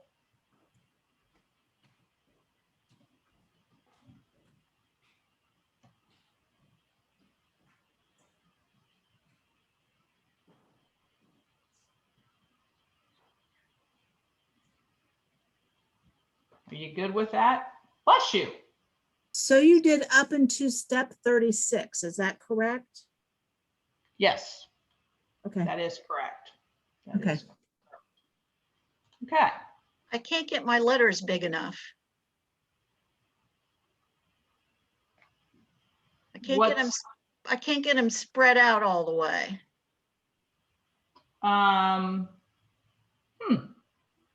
Did you start in one corner or the other and then choose the Of diagonal corner and course. drag? No, of course not. Libby, I have a box in here, but there's no guest. It's just a box with the border around it. Okay. Did you Say that type again. into Actually, the, say that again, Nancy. That was you, wasn't it? Yes, I have my, just a box around the purple box, but there's no word guest in there. Did you change the color before you typed the word guest? No. You have the word guest. It's just the same color as the original box, probably. Okay. How about that? So what you're gonna wanna do is undo. I did, okay. Okay, and then make sure in your quick colors that you left and right click a color that's different than your rectangle so that you'll be able to see the word guest when you add it. And you may have to right click to drop the letter tool before you do that. Is your letter A, does it have like a gold color around it right now? No, No? Okay, then you should be able to go up and pick a different color, left click on it to change the line color, and then right click to change the fill to the same color. Does that make sense? Do you know what I'm talking about? Okay. And then do your lettering and choose a font. ah, there it is. Aha! Aha, Aha! When you do it the exact same color, it's really hard to see. it really, yeah, and it was really always there.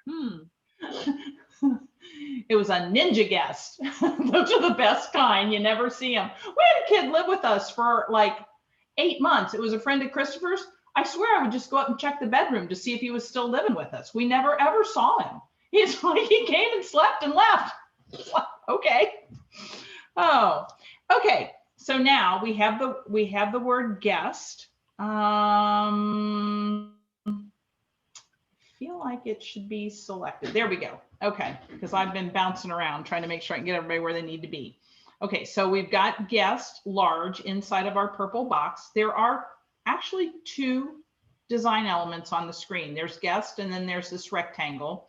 We're now going to go to the Quick Create tab in the ribbon bar. And I'm going to click on the lower half of this pattern fill so that I can change it. And I'm going to choose motif fill for this one. Then I'm going to click on, no, I'm not. I'm going to leave it. It is on satin line. If I click the drop down, I have a lot of different options. I do want a satin line around it, so I'm leaving that. Okay. Now, when I did motif fill, nothing changed because I haven't told it what motif I want to use. So sometimes in the earlier today, when we clicked a drop down, it brought up a window where we got to make selections. In Quick Create, I have to come over here to fill area and line, way over here on the right-hand side. And I'm going to click on that, and it will open that window that we were anticipating. So we've got motif fill, satin line. For motif number 1, and we're only going to use 1 today, we could use 2 if we wanted to. We're going to go with Universal as our group. We actually have 3 different groups: Universal, Husqvarna Viking, and FOF. My motifs are motifs that you like that you can actually save as my motifs. So you could create your own set. These are machine stitches and they can be used on all machines. Doesn't matter what you stitch on. So we're using Universal. And then we're going to click the drop down on category and we're going to jump into hand stitches 2. Notice that we have candle wicking, chenille style, flowered leaves. There's all sorts of really cool different motifs. The candle wicking can be very fun if you like kind of traditional kinds of things. Hand stitches 2. We're going to use pattern number 16. And this stuff, people are like, how do you have any clue? You just got to play with them to see what they look like. There's a gazillion of them. I'm using 16.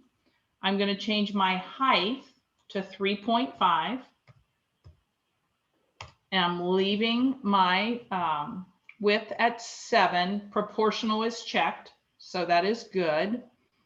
I'm then going to jump over here onto my spacing tab. And I want it to be super tight because remember, this is, we're using it as a knockdown stitch. So I'm going to come into horizontal and I'm going to do minus 50%. And then I'm going to go to my line tab. And this is for my satin around the edge. I'm going to change the width of my satin stitch to 2 millimeters. It's going to be a nice kind of tight satin stitch around it. And I'm going to say, okay.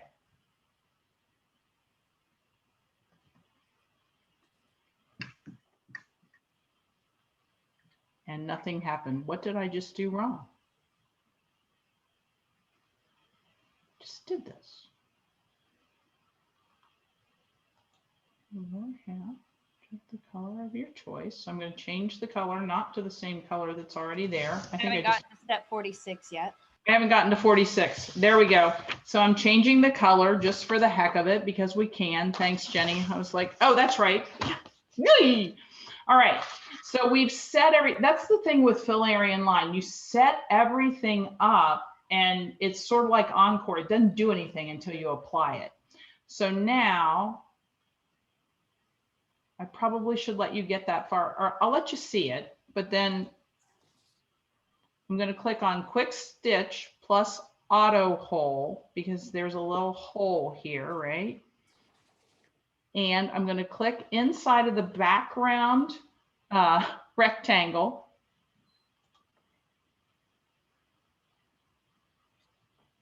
There it is. We still have to work with this, but we'll do that after we get everybody that far because that's a lot of steps, but there wasn't a good breaking point in the middle of all of that. Okay, so what number are we starting with? I believe it's 37, isn't it? Okay. So we're going to click on the Quick Create tab in the ribbon bar up top. You're going to change your pattern fill. You're going to click on the drop down underneath it. It's the second icon there in the ribbon bar. And we're going to choose Motif Fill. We're going to leave the line as satin, so that is correct. Then you're going to go all the way over to the right and work with fill area and line. So click fill area and line.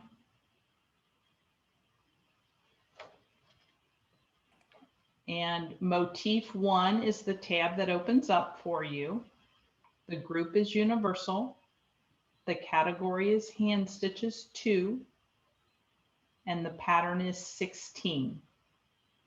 Before you leave the screen, change your height to 3.5 millimeters, leaving proportional checked. And then do not click OK. We need to go into other tabs on this same, and if you did, just open it back up. Because we're going to change Motif 1, we're going to change the spacing, and we're going to go into the line tab and make a change too. Okay, so we've got a lot of tabs to work with inside of this box.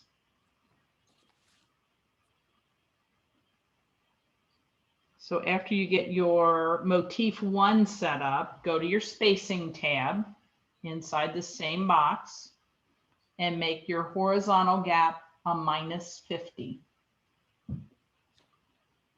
Then go to your line tab and change the width of your satin stitch to 2.0 millimeters.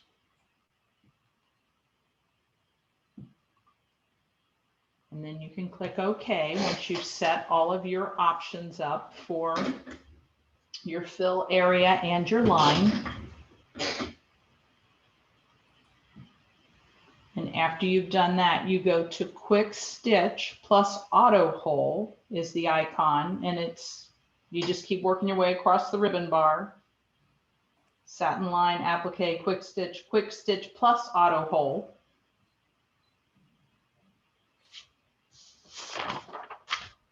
Did we skip 45? Oh, yes, if you want to change the color, yes, my bad. Yes, yes, yes. By changing the color, it points out the fact that the middle of the E hasn't been done yet. That's true. Yes. So do change your color. Thank you for catching me.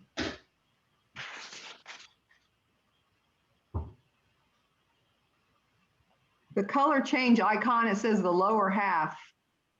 See the drop down under color change? See that little drop down triangle? That's what that means. Under File at the top of your top left. Upper left-hand corner. I'm looking in the color box. No wonder I can't find it. Okay. That's because there's too many places for things to live and Oh my hide. goodness, no kidding.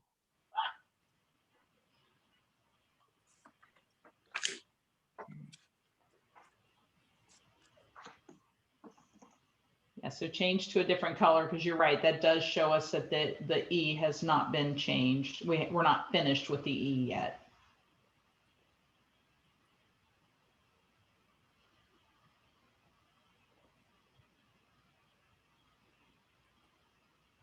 Okay, and then you can click inside the letter E because you've got everything all set up and it'll fill it. So just click in the hole and you'll have that same stitching there. That was I was so holding out easy. on you. What's that? That was so easy. It was so easy. Okay, so now right click to end the command if you filled your E. Okay.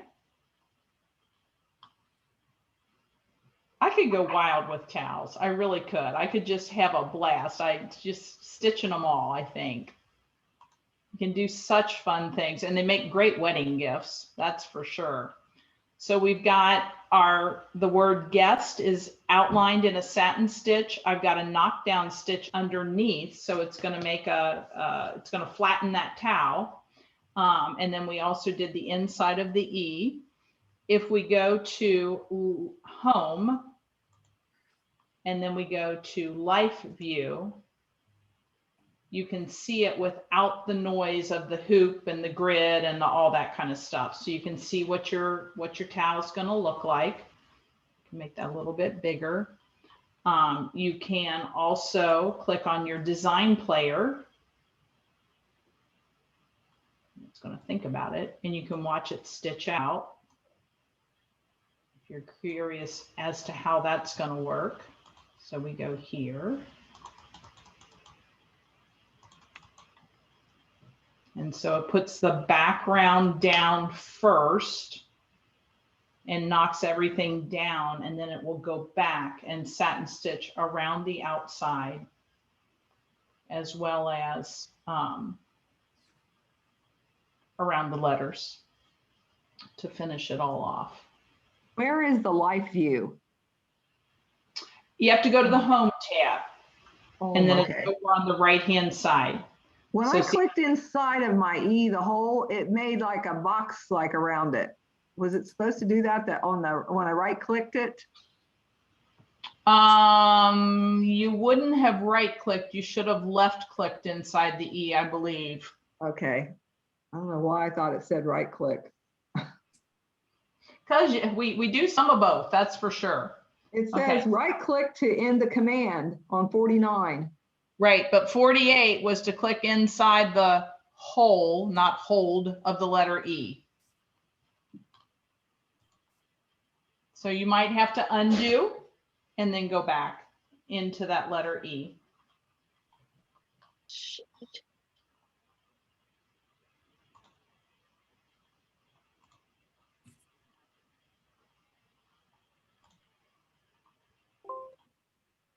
Look inside the background.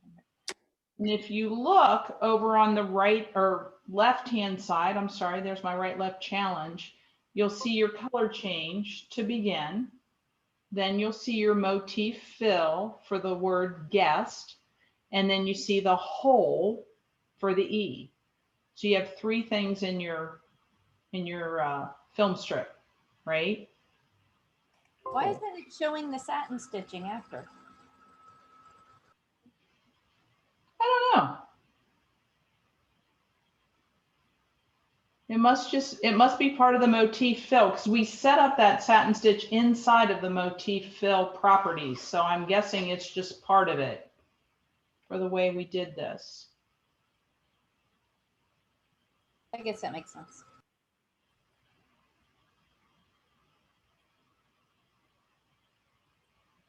Questions?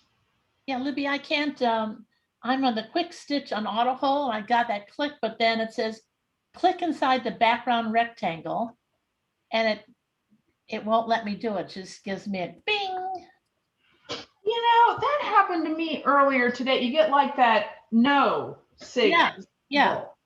Yeah, I don't know what was going on. I had to get out and get back in, and then it behaved itself. And I don't know what that was about. Let me see here. I don't know what I did to fix it, but I had the exact same thing happen to me earlier.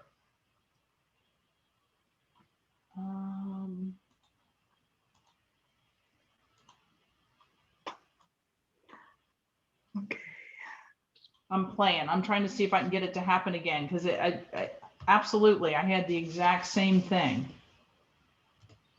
Libby, I have a question. Yes. So on our design panel, we're going to have one color only, correct?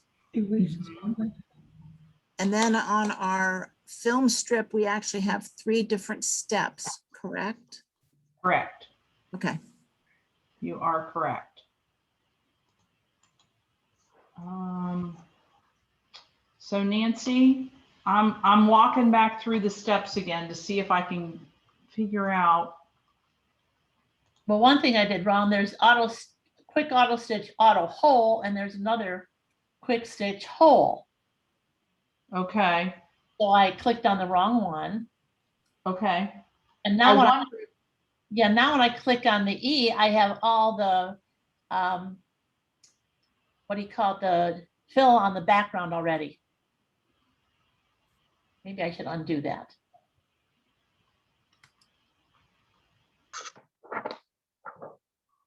Oh my.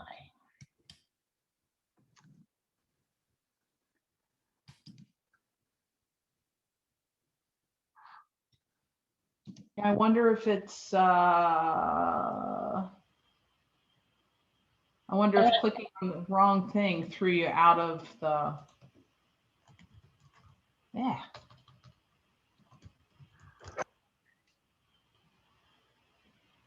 Okay. Am I right? The inside of the letter E will have all the little white dots around it? Yes. Okay. Yes, it does. Yes, it does. So did you get it to work? Yes.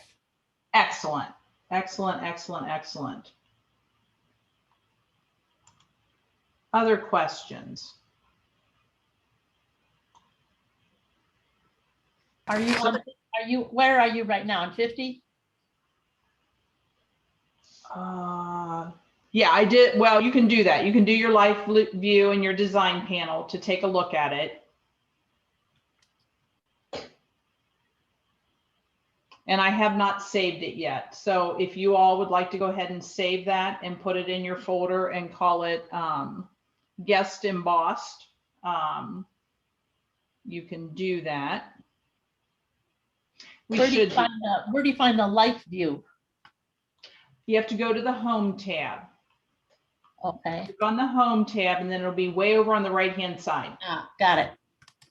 Okay. And actually I do want to walk you through the steps of saving because we are in Create. So I'm gonna commandeer screens again. Sorry. Okay. So when I say that I am ready to, boy, these are some wild colors. I don't know what I was thinking, but I was just playing. Okay, so to save, I can either use my little floppy disk or I can say File and Save. Same way to get 2 different places. Notice that it's going to be an EDO file. What's that mean, Jenny? I know you've looked it up. Editable design object. Editable design object. Okay. So I'm going to type in here guest embossed. EMBOSSED. All right. And it's going to go in my Documents Premiere Plus 2, my class for today. And notice this folder looks empty right now. It is not. It just means there are no other EDO files in there. We know the dog's in there. We know the PC is in there. We know all that other stuff is in there, but they're saved as either VP3s or VP4s. Okay. So I'm going to say save. And when I do that, if I go to my File Explorer and I go look at that folder, my Class May folder, I have the dog outline, which is a VP4. I've got the VP3 dog exported, ready to be stitched. This is the one where I was trying to show you something and it didn't behave itself. So you know what? It can just go away. All right. And then we have the PC with satin columns as a VP4. We've got the exported version of that. And we have guest, which is an EDO file. So the EDO file is not stitchable. It is the VP4 of Create. In other words, it is the editable file of the Create module, just like VP4 is the editable design file of the embroidery module. So it is saved as an EDO file. If I Libby? want to, I don't see that EDO. did you do file save from inside of Create? Yes. When you do file and save, Oh, wait a the minute. file format that pops, oh, mine's already saved. Let me do it as a save as so I can get it to pop up. File. Save as type EDO files. It's going to put that .edo on the end of it for you. So do I do a save or a save as? Have you already saved? No. Then you can just do a save. First time you can just do a save. Save as is if you want to rename it so that you can have another working copy. So in order to stitch it, I need to export it. So I go to export. This is where we get the screen that we're used to seeing, right? And we're going to save or export it as whatever type of file we need for our sewing machine and say okay. And then it'll say guest embossed exported. It adds the word exported to it. I need to get it in the right file folder, which is right here. And there's my other VP3 files, and I'll say export. That is my stitchable file. So if I go back to File Explorer, which is down here at the bottom, and I go look in my May class folder, I have the EDO file, which is editable, and I have the exported stitchable file. Okay. You said your file was at the bottom. Which one is that? Is it one of the icons at the bottom? The File Explorer? Uh-huh. Yeah, it's the one that looks like a file folder. Okay. And that I go there all the time. That's how I go find things. Got it. Okay. Questions? Have I fried your brains sufficiently for one day? Yes. Yeah. Libby, when you stitch out these towels, Yeah. do you have that background embossed area? Do you do it the same color as the towel? Do you do it a contrasting color That's with the towel? That's a great question. You can do it either way. The one I did this morning with the V, let me switch, where are we?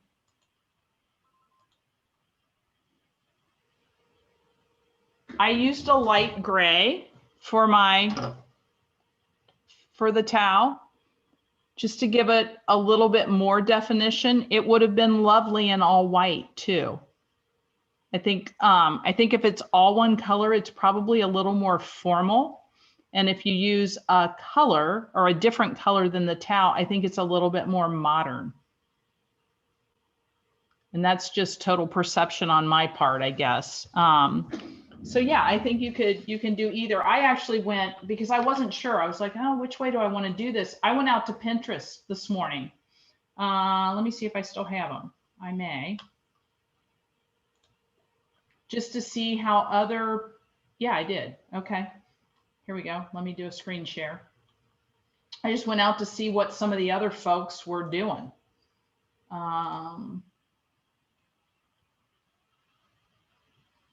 we go. Sure. So, like these monogrammed, look how much fun you could have with that. That W is the towel popping through. Then they've done background embossing and they've put a frame around it as well. How fun is that? Then if I go to this next one, this is similar to what I did. I just picked out a frame this morning that was more of a border kind of a thing. And the L is the towel, right? And then the satin and stuff is around it with those knockdown stitches. Here's an E that I thought that one was kind of cool too. They added a second border around it, letting the towel pop through in between the knockdown stitches and the border. And then the E again is the towel. That one's a little bit hard to see. This one's cool. You can really see it here. And see, these knockdown stitches aren't on the 45-degree angle. We were doing the crosshatch on 45-degree. These are straight. Okay, so you can use a variety of different things. And the B is the towel popping through, as is the little bit of towel around here between the two borders. So you can go into create your knockdown, do your whatever, and then you can go back into Premiere and you can add another border around it and do all sorts of fun things. These are kind of cool too.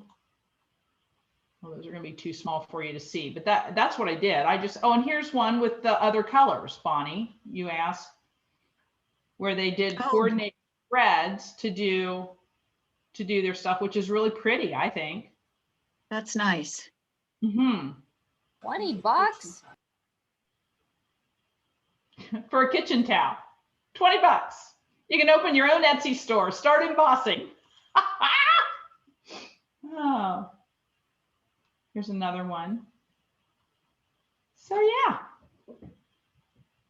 those are some of the other here. I don't know what that is. I hadn't gotten that far. Road bear.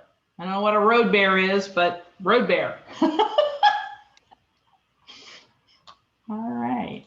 And, well, I guess I could have shown you, but when we went into the shapes, we used the square. There were shapes in there that would be similar to what we just saw. Like my V, I used kind of the badge shape sort of thing for that. So if you're feeling ambitious, you can do your own initial and put it inside of a shape. Or if you're feeling like I've had enough for one day, I'm good with that too. Oh, I would like to know, we are kind of working on the next round of classes. Is there something that you would like to explore in a master class? Anybody? I am open to ideas. Will the class be in person or Zoom again? It will probably be Zoom. I love Zoom. Are you liking Zoom or are you preferring in person for software? I prefer in person. Do you? Okay. All right. I like in person. Okay. I prefer Zoom. Prefer Zoom. Okay. I prefer Zoom also, just for I software. think I like Zoom. Okay. The last time I taught in person, I ended up with a giant rash across the side of my face from the mask. And so as soon as we get rid of mask requirements, I am more than happy to teach in person, but I have thoroughly enjoyed being open air, I have to say. So I would imagine the next one will still be Zoom, and then we may get back to in person. And I would love to get back to a master class where we actually design and stitch in the same day. I think some of those were really, really fun. So yeah, so if you have ideas, you have my email address, let me know. I do have a couple of photo stitch lessons that I think people had been asking for that. Oh, yeah, Oh, definitely. that sounds nice. That sounds Okay. nice. Okay. And we will do that. Those lessons do not get taught with a portrait. We use them with a photo of something else. I'll be real upfront about that because it's much more manageable than someone's face, because there's so many highlights and that sort of thing. You can certainly do faces, but for learning, we'll use something that's a little crisper than that, if that makes sense, just for learning how to work with a photograph. But that might be a fun one to do next too. Is doing a pet photograph as difficult as a person photograph? Probably not. Probably not, Okay. because I think our eyes will read an animal quicker. I mean, they're like a golden retriever is a golden retriever is a golden retriever, whereas our individual faces are so incredibly different. There's a lot of nuance to that. So yeah, I think a pet would be much easier to do than a person kind of thing. Yep. Other questions? Yeah, Janice. Libby, if there was something like where we're splitting. Oh, the the split view. design, that would be something that I'd like. Okay. What we did that with the table runner that we made, and I had trouble stitching out when we did the split. So I had a bit of an overlap in there. So I think to do that again would be really good practice. Okay. Yes, I'd like to do that too. I'd Okay. like to do the splitting. Okay. So you're good if we do the flags again and go all the way back through that? You Then mean like that 4th of July thing that Yeah. you just showed us? I'd love Yeah. to do that. Yeah, that'd be nice. Okay.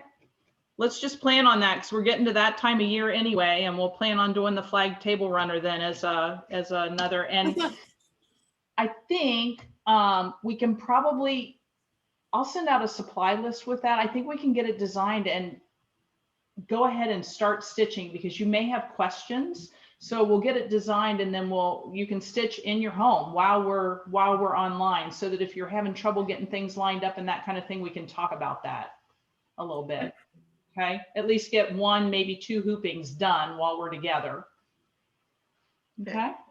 All right, sounds good. Well, everybody, enjoy this warmer weather that's supposed to be headed our way. I intend to be on skis by the weekend in Ohio. That's my No plan. skis though, right? We'll see. Thanks, Libby. You do mean water skis and not snow skis. I do. You're correct. I do. We got started down in Florida. The water was 80 and so was the air. And up here, I'm like, it's a little chilly. The kids that have been helping us paint and stuff that I coach, they're like, well, we've been skiing for 2 weeks. I'm like, good for you. You'll develop wisdom someday too.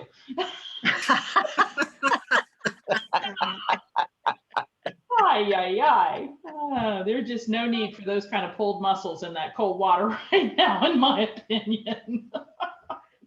So, all right, everybody. Thank you. It's been great. Okay. Great. Thank you, Thanks, Libby. Libby. Bye.